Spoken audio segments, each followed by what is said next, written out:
Olá, estimados diocesanos, é com muita alegria que nós iniciamos mais um programa Voz da Diocese. Nesse programa nós vamos falar sobre as vocações. Você sabe o que é vocação religiosa? Já parou para pensar como vivem os seminaristas e aquelas pessoas que decidem seguir a vocação religiosa? Confira agora no programa Pra Pensar a história dos entrevistados. Você já parou para pensar qual é a sua vocação? Pois saiba que encontrar a resposta para essa pergunta não é nada fácil. Todos nós temos uma vocação, mas alguns recebem o chamado especial de Deus para seguir a vida religiosa. E os que decidem seguir esse caminho são pessoas muito corajosas. E é disso que nós vamos falar no Pra Pensar desse mês. E a primeira entrevista do Pra Pensar desse mês começa aqui, na capela do Seminário Santo Afonso, em Aparecida. E o Seminário Santo Afonso, ele é da Congregação Redentorista. O que é essa congregação? É a congregação que cuida, que mantém, que administra o Santuário Nacional. Quem está comigo é o Padre Anísio. O que é a vocação e quais são os maiores desafios desse percurso? A vocação religiosa é um chamado especial de Deus, é um chamado de Deus, é um grande mistério na vida da gente, um mistério no sentido positivo, que é um chamado de Deus para uma missão específica. E na igreja temos vários carismas diversos, né? Missão, hospitais, saúde, evangelização, missão, como é o caso dos missionários redentoristas. Então, assim, é algo grandioso na vida da gente. Então, falando pessoalmente, né, minha vocação surgiu quando eu era bem criança, bem pequeno ainda, e de fato discernir isso na vida da gente, Ana, não é fácil, é para pensar, viu? Então aí fui, né, crescendo, amadurecendo isso, respondi meu sim, conversei com minha família e ingressei no seminário em 2003, aqui em Aparecida, seminário propedêutico. E a partir daí, nessa caminhada formativa, né, eu observei que o maior desafio mesmo é abraçar a vida comunitária, né, viver um carisma em comunidade. Que a nossa sociedade hoje forma muito para o egoísmo, né? Então isso acaba às vezes desafiando a gente. E, claro, abraçar a missão que a gente sempre deseja, mas, de fato, botar o pé na realidade e caminhar, a vida de seminário, discernimento, é desafiador. E, padre, e quanto aos jovens, como é a formação deles aqui no seminário, enquanto eles estudam também o ensino médio, né? Sim, aqui eles fazem o ensino médio e tem uma catequese básica religiosa, né? Aquilo que eles trazem de casa, trazem da família, que é aprofundado. Até, claro, chegar lá a teologia, onde eles vão, de fato, estudar mesmo, né, de modo bem acadêmico, a teologia. Mas aqui é um estudo básico de uma catequese, digamos assim. É uma introdução. E como é a evolução deles aqui no seminário? É muito interessante, né? Eles chegam muito tímidos, né? Muito nervosos, aí depois vão se soltando, vão se integrando. Isso que é o bonito deles, né? Essa integração, esse desenvolver deles. E tomando consciência da vocação, do chamado de Deus. O que Deus quer de mim, não é? Obrigada, padre. E agora o Michel vai mostrar pra gente como é a vida de 3 seminaristas que são aqui formados pelo Padre Anísio. É com você, Michel. Eu estou agora aqui com os 3 seminaristas, com o Leonardo, Mateus e com o Pablo. E a gente vai tentar saber um pouco mais como é que é a vida de um seminarista. Eu aposto que você não tem a menor ideia, ou alguma ideia, mas aqui eles estão aqui para poder explicar um pouco mais pra gente. Então, como é a vida de vocês? O que vocês fazem? Qual é a rotina de vocês? A nossa vida aqui no Seminário Santo Afonso, ela começa bem cedo com a missa, com o nosso momento de oração bem cedo. Logo em seguida nós seguimos para a escola e ficamos a manhã inteira estudando. Todos os dias nós estudamos na escola diariamente. E nós temos nossa vida comum, nós estudamos, nosso estudo pessoal e também nós temos nossa vida de oração também à noite, quando a gente conclui o dia. Já no sábado, nós temos nosso momento de formação, de catequese básica. E, no entanto, a gente tem uma vida comum como todos os meninos. Nós saímos, nos divertimos. Comum. Então, no caso, vocês estão num seminário menor, ou seja, vocês estão ainda no colégio, estudando ainda no colégio normal. E como é que é esse dia a dia com as pessoas? Como é que é para vocês estar aí no colégio com outras pessoas que, no caso, não são seminaristas? As pessoas têm muita dúvida, têm muitas perguntas. Como é que é para vocês isso? Pro primeiro contato é difícil, porque, nossa, eu não posso ser amigo de um seminarista, eu não posso brincar como seminarista. Aí quando eles vêm e a gente começa a conversar e tudo mais, elas conseguem entender que nossa vida, nós temos uma rotina, nós temos uma ideia, um sonho e uma meta. Mas nós somos jovens como qualquer outros, né? E o que elas perguntam, por exemplo, para vocês? Coisa que para eles é comum, mas eles acham que vocês não fazem. Hoje em dia, como nós já estamos bastante tempo estudando com eles, assim, principalmente a turma da escola, já estão mais acostumados, mas de início é bem difícil, porque pergunta se nós podemos sair, às vezes organizam alguma festa, churrasco, e pergunta se a gente pode ir, se tem que falar com o padre, se tem que, né? E a princípio, quando eles nos conhecem, é assim. Mas aí a gente explica que a gente conseguindo conciliar a vida no seminário com a escola, a diversão também é muito bem-vinda, né? E falando da congregação, por que vocês escolheram a congregação redentorista? Por que vocês se identificaram? Como é que foi para você, Leonardo? Olha, a congregação redentorista, assim, antes de ingressar no seminário, eu não conhecia muito não. Mas assim, depois que eu comecei a conhecer, pelo um amigo meu que, pelo entusiasmo dele, eu conheci os redentoristas, ele me dizia sobre uma alegria. Eu vim aqui, fiz encontro vocacional e essa alegria me chamou a atenção, sabe? Chama a atenção também a dedicação às pessoas mais simples. Uhum. A gente sabe que são diversas dificuldades que as pessoas enfrentam e é estar com o outro. A princípio, assim, eu sempre quis ser padre, mas eu nunca consegui entender como eu queria ser, né? Em que área.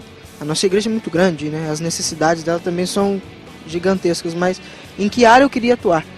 E foi conhecendo a congregação que eu vi que, exatamente, trabalhar mais de perto com as pessoas mais pobres, mais simples, era o que me chamava a atenção. O que me chamou mais atenção nele, bem como todos já disseram, foi a alegria e a proximidade do povo, que fez com que eu me identificasse mais com eles. E a vontade de sair é para o mundo inteiro, anunciando a boa nova de Jesus Cristo a todas as nações. Foi aquilo que bateu no meu coração mais forte, foi a alegria e a proximidade com o povo. E eu vou conversar agora com a irmã Marlene, que é do secretariado vocacional aqui do Seminário Santo Afonso. Ela é da congregação Mensageiros do Amor Divino. Vamos ver o que ela está fazendo? Olá, irmã, boa tarde, tudo bem? Boa tarde, Ana, tudo bem? O que a senhora está fazendo aí, irmã?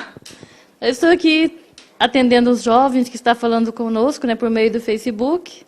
Esse meio tão especial para a gente hoje na comunicação com os jovens rapidamente, né? A senhora gosta de usar as redes sociais, então? Sim, gosto, né, e muito, e hoje em dia é necessário para a gente. A gente não vive hoje nessas redes sociais, porque faz parte da nossa vida. Mas conta a sua história para a gente. Há quanto tempo a senhora está na vida religiosa? Eu estou na vida religiosa já há 15 anos, faço parte da congregação das Irmãs Mensageiras do Amor Divino. E quais são, assim, as maiores alegrias de seguir a vida vocacional, a vida religiosa?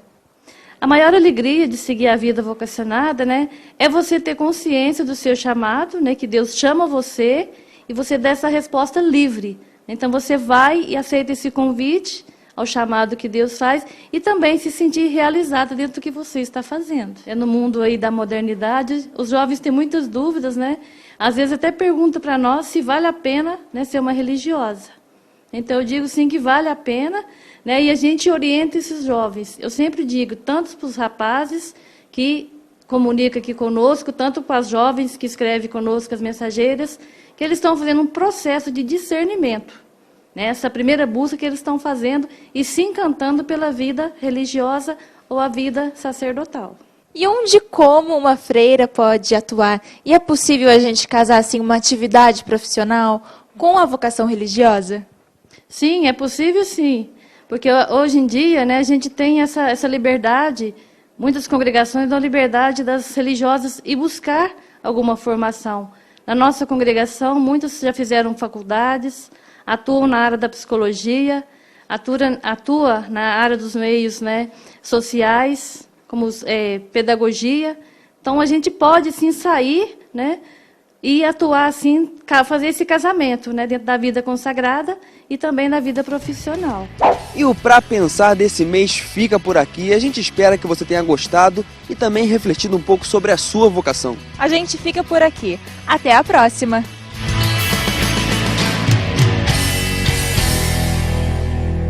Conheça agora a história de Bruno César, que é professor de educação infantil e cantor profissional. A alegria trazida pelos seus alunos em sala de aula revelam que o seu testemunho transmite a sua experiência cristã.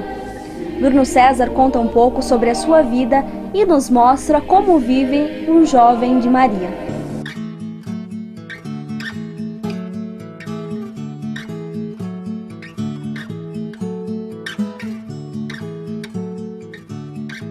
Há 10 anos sou funcionário público do município no qual trabalho, sou pedagogo e nesses 10 anos de profissão já se passaram mais de 1000 alunos pela minha responsabilidade pedagógica, né?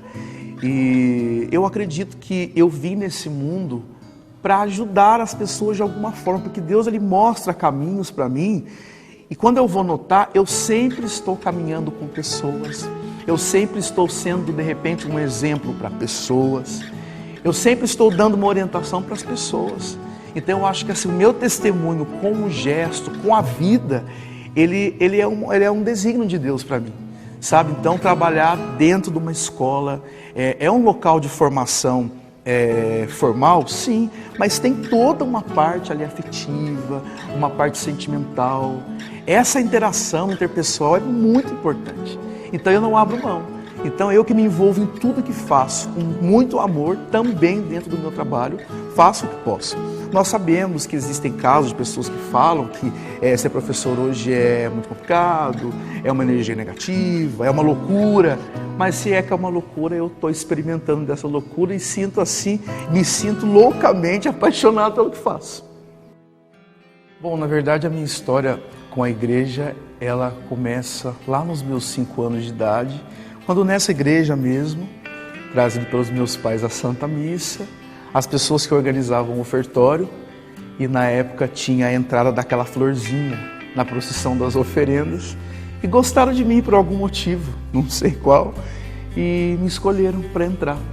E foi com essa florzinha que tudo começou. E a partir daí as coisas foram acontecendo, o chamado de Deus se deu na minha vida por conta de uma procissão do ofertório. Passados aí 23 anos em que eu estou na caminhada, eu posso dizer para você que eu já experimentei um pouco da graça de Deus em vários segmentos. Passei pela catequese, fui coroinha, fui leitor, salmista, coordenei os coroinhas, depois cresci mais um pouco, coordenei a catequese nessa comunidade, que é a minha casa. Depois fui convidado pelo pároco a coordenar a catequese na paróquia, e a nossa paróquia é uma paróquia grande. Na época nós tínhamos 5 comunidades e mais a igreja matriz. Coordenei um tempo o Ministério de Música, coordenei a parte artística da paróquia, então enfim, foram muitas atividades. Hoje eu reduzi um pouco devido aos outros compromissos da minha vida profissional, que tomam bastante do meu tempo. Eu reduzi a coordenação dessa comunidade. Hoje eu administro toda ela, junto aos membros do bairro, e sou músico também, paralelo a tudo isso, que é um hobby, e também tornou-se uma profissão. Então o Ministério de Música que eu coordeno, canto nas celebrações, mas a coordenação da comunidade. Eu moro na comunidade onde a escola está instalada. Então os alunos que me veem dentro da escola são os alunos que encontram comigo de repente na praça, na missa, dentro do shopping, passeando pela rua. Então o contato ele é muito estreito. Então acho que isso também me ajuda muito no processo de evangelização. Vale lembrar também que a escola é um lugar laico, com certeza. Mas é aquilo que eu falei para você, o testemunho com a vida, ele chama muita atenção. Os pais, eles me observam o tempo todo. Os pais fazem questão de que os filhos caiam comigo e tem histórias incríveis sobre isso. Sabe, de abaixo-assinado, de criança que cai doente porque quer cair com aquele professor. E agradeço a Deus porque Ele me deu esse dom de trabalhar com pessoas. E se é que acontece essa resposta das famílias, dos alunos, eu fico muito satisfeito. Porque eu acho que a evangelização, mesmo que de forma sutil ou de uma outra forma, de repente personificada ali num sorriso, numa atenção que eu dou para o aluno, numa reunião de pais bem estruturada, isso é testemunho de vida. Então eu acho que esses detalhes fazem toda a diferença dentro do processo de evangelização. São tantas histórias, nossa Deus. Eu peguei uma turma no ano de 2011 E nós seguimos durante o ano letivo, deu tudo certo, o aluno era uma criança que tinha muitas dificuldades e graças a Deus e aquilo que a gente tem como conhecimento prévio, consegui aplicar ali e a criança se desenvolveu bem. E no ano seguinte, as salas foram misturadas e essa criança não caiu comigo. A criança chorou, voltou, ficou abraçada com a mãe. 2 dias depois, essa mãe me procurou. Falou, olha, preciso conversar com você uma coisa, já que nós criamos uma amizade, meu filho está muito doente. Uma semana depois, essa mãe me procurou e falou, olha, ele piorou o quadro, febre, vômito. E o pediatra disse que, mãe, essa criança sofreu uma perda emocional muito significativa na vida, alguma coisa afetiva, alguma coisa muito importante, muito valiosa. A mãe falou, olha, tá tudo bem, nós somos uma família estruturada, que oferecemos todo o suporte, mas na escola iniciou o ano letivo há 1 semana e meia e ele não caiu com um professor que ele gostava muito, professor que vinha na nossa casa, que passou a ser um amigo da família. E o médico disse, está aí, vá até a escola, leve esse laudo, converse com a equipe gestora e veja o que pode ser feito. A mãe foi à escola, me contou, conversou com a equipe gestora, enquanto essa criança não foi remanejada, o quadro de saúde dela não voltou normal. Eu fiquei assim muito emocionado, é uma história que mexe muito comigo de contar, porque você vê assim até que ponto chega a sua interferência na vida de uma criança. Não é só ali nas 4 paredes da sala de aula, é muito além. E muitas das vezes nós não temos noção de onde chega o nosso testemunho de vida. O Bruno César, conforme diz uma bisavó de 100 anos, no auge de sua sabedoria, ela fala para mim e fala para as pessoas assim, o Bruninho é boa gente. Então eu vou me perfazer das palavras dela, eu acho que eu sou uma pessoa do bem, eu sou uma pessoa muito alegre, muito positiva, e acho que isso é reflexo do quê? Do ser de Deus. Ser de Deus é alegria. Eu sou Bruno César, músico, professor, e sou um jovem de Maria. E assim nós encerramos mais um programa da Diocese de Frederico Westphalen. Fiquem com Deus e até a próxima semana.